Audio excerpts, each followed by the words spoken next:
Namaste dosto. Today, we are unpacking a military operation that wasn't just a tactical battle, it was a brutal test of resilience and strategy. I'm talking about the Battle for Pandu of book history of operation written by Shri S.N. Prasad and Dharmpal in the Chakoti sector, where our forces faced relentless challenges, treacherous terrain, guerrilla tactics, and a formidable enemy. This story isn't just about setbacks, it's about courage, adaptability, and the critical lessons we carry forward. So sit tight, because this one's going to hit hard. The loss of Pandu, a tale of grit, strategy, and hard lessons. Why was Pandu so important? Let's start with why Pandu mattered so much. You see, this wasn't just a random piece of land, it was a strategic key in the Chakoti sector. Strategic importance of the Chakoti sector. Pandu controlled critical supply lines and transportation hubs, making it a linchpin for operations in the Kashmir region. Losing Pandu meant exposing other vital positions and opening the door for enemy advances deeper into Indian territory. The enemy advantage.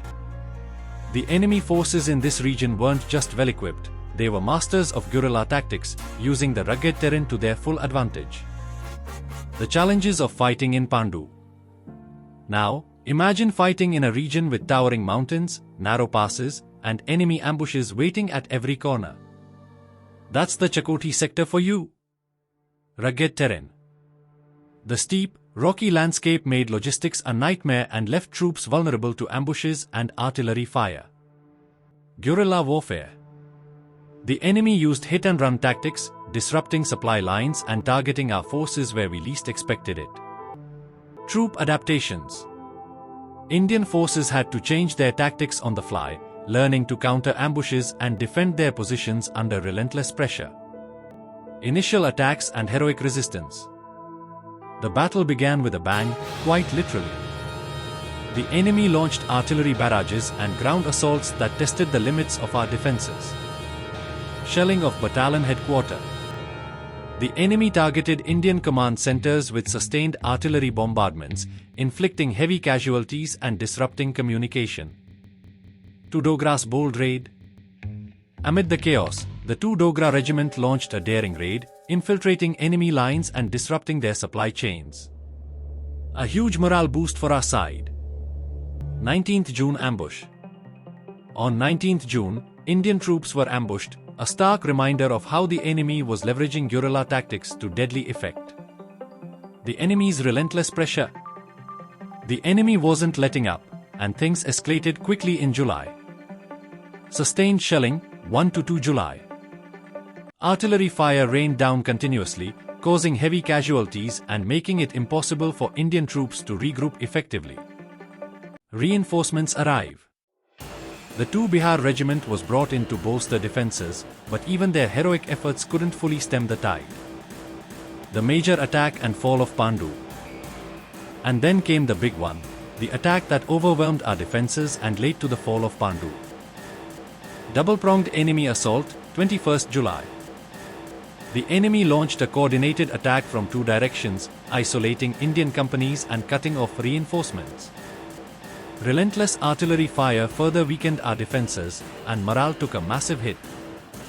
Final assault and withdrawal, 23rd July.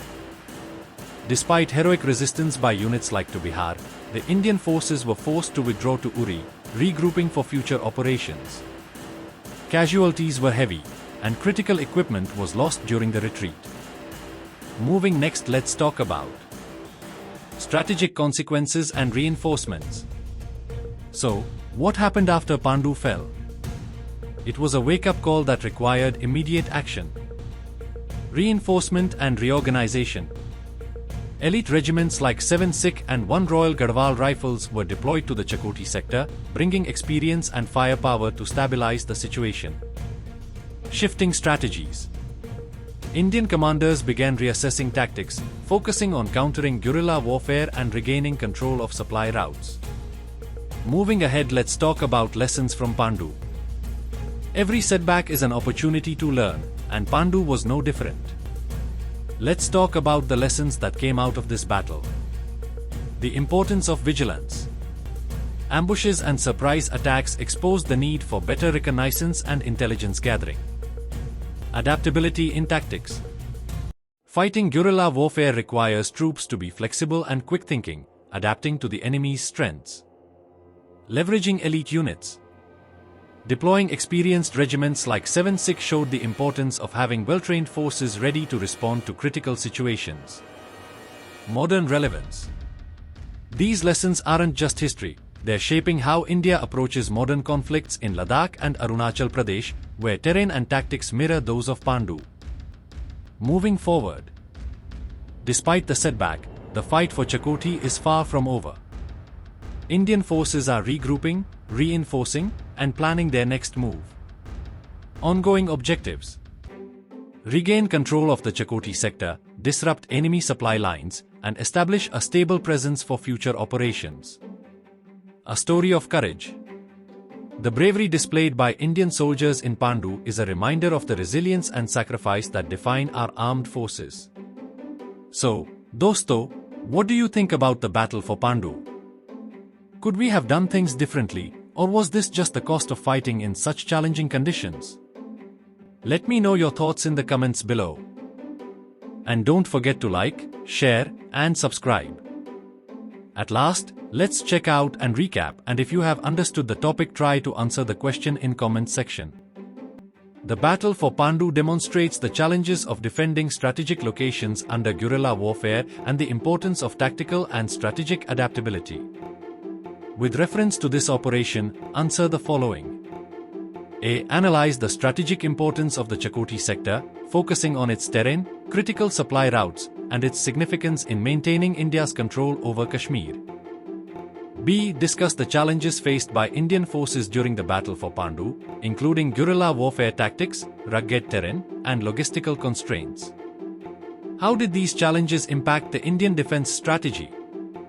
C. Evaluate the tactical decisions made during the battle, such as the heroic defense by 2 Bihar, the reinforcements by 7 Sikh and 1 Royal Garhwal Rifles, and the withdrawal to Uri. How did these decisions shape the broader campaign? D. Highlight the lessons learned from the loss of Pandu in terms of vigilance, adaptability in tactics, and troop deployment. How are these lessons relevant to modern-day challenges in high-altitude and cross-border operations in regions like Ladakh and Arunachal Pradesh? E. Draw a map illustrating the Chakoti sector, including key positions like Pandu, Point 6878, Kathe, and Uri. Label the critical supply lines and strategic junctions. Please answer in comment section, and all the best and stay tuned.